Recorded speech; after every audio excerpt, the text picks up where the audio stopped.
राज्य मंत्रिमंडळाच्या बैठकीला सुरुवात झालेली आहे। मुख्यमंत्री देवेंद्र फडणवीसांसह इतर मंत्री दाखल झालेत, परंतु अजित पवार आणि एकनाथ शिंदेंची कॅबिनेट बैठकीला अनुपस्थिती। अजित पवार बारामतीत आहेत तर एकनाथ शिंदे ठाण्यात असल्याची माहिती। दोन्ही उपमुख्यमंत्र्यांच्या अनुपस्थितीमुळे आता चर्चांना उधाण आलेलं आहे।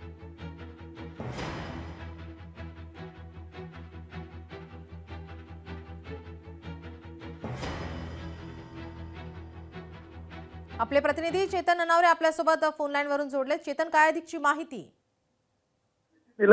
काल महापालिका निवडणुकांचा निकाल लागलेला आहे आणि त्यानंतर ही पहिलीच कॅबिनेट बैठक पार पडत होती। यानंतर आठवडाभर सीएम दावोस दौऱ्यावर असतील, त्यामुळे या कॅबिनेटमध्ये महत्त्वाचे निर्णय होतील अशी अपेक्षा होती। मात्र या कॅबिनेटमध्ये दोन्ही उपमुख्यमंत्री म्हणजे एकनाथ शिंदे आणि अजित पवार दोघेही अनुपस्थित असल्याचं पाहायला मिळालं। गणेश नाईक मात्र आवर्जून या बैठकीत आज उपस्थित होते।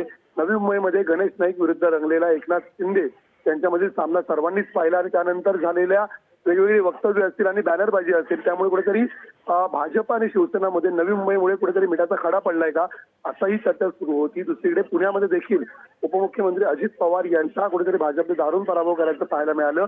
त्या ठिकाणी केंद्रीय राज्यमंत्री मुरलीधर मोहोळ यांनी काल मोठं शक्तीप्रदर्शनही केलेलं होतं आणि याच पार्श्वभूमीवर अजित पवार देखील आजच्या कॅबिनेटमध्ये अनुपस्थित असल्यामुळे आता वेगवेगळ्या राजकीय चर्चा घडू लागलेल्या आहेत की दोन्ही उपमुख्यमंत्री या झालेल्या पराभवानंतर नाराज आहेत का असंही म्हटलं जात आहे।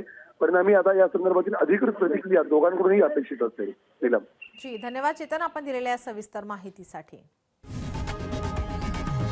लोकशाही मराठी ऐका, पहा, जागरूक रहा।